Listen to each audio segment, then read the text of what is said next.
Thank you for watching module number 9. This module is on postponing payments. Now, there are two ways to postpone payments on federal loans, with a deferment or a forbearance. The main difference between these two is that with a deferment, if you have any subsidized loans, for example, a subsidized direct loan, this would have been a loan from college. Remember, graduate and professional students are not eligible for subsidized direct loans. But if you have a subsidized loan and you qualify for a deferment, then those loans are interest-free to you during the deferment period. There are different types of deferments.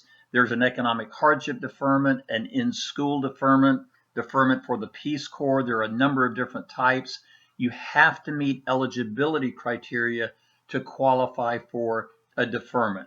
If you either don't qualify for a deferment or you've used up your deferment eligibility, that's when you can apply for what's called a forbearance. And during a period of forbearance, interest will accrue on all of your loans, subsidized loans and unsubsidized loans. So that's one of the major differences between deferment and forbearance. During forbearance, once again, interest will accrue on all loans, including subsidized loans.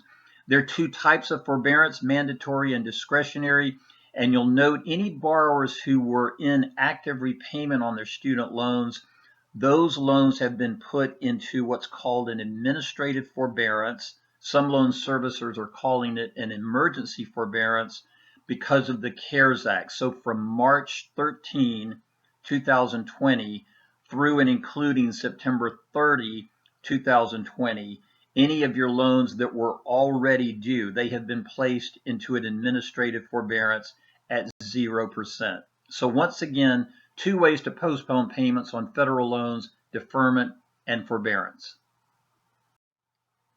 Now, some quick comments as we wrap up this very short module on postponement.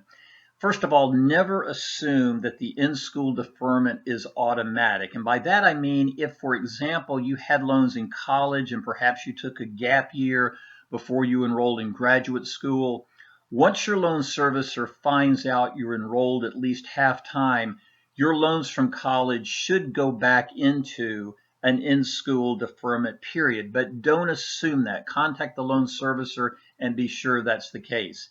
If you're having trouble making payments, you might first consider using an income-driven repayment plan before applying for a deferment or a forbearance. You can contact your loan servicer in that regard and they can help you. There are details on deferment and forbearance at studentaid.gov. Just look for the tab of Manage Loans and then Get Temporary Relief, and you'll see details on deferment and forbearance. By the way, if you use a deferment or forbearance, you're considered to be in good standing and your credit is protected. We hope the information in this very short module will help you if you need to postpone payments on your student loans. This is the end of module number 9. If you have any questions about your loans or financial aid, contact Penn Student Financial Services. And if you have some questions about general money management, please contact Financial Wellness at Penn.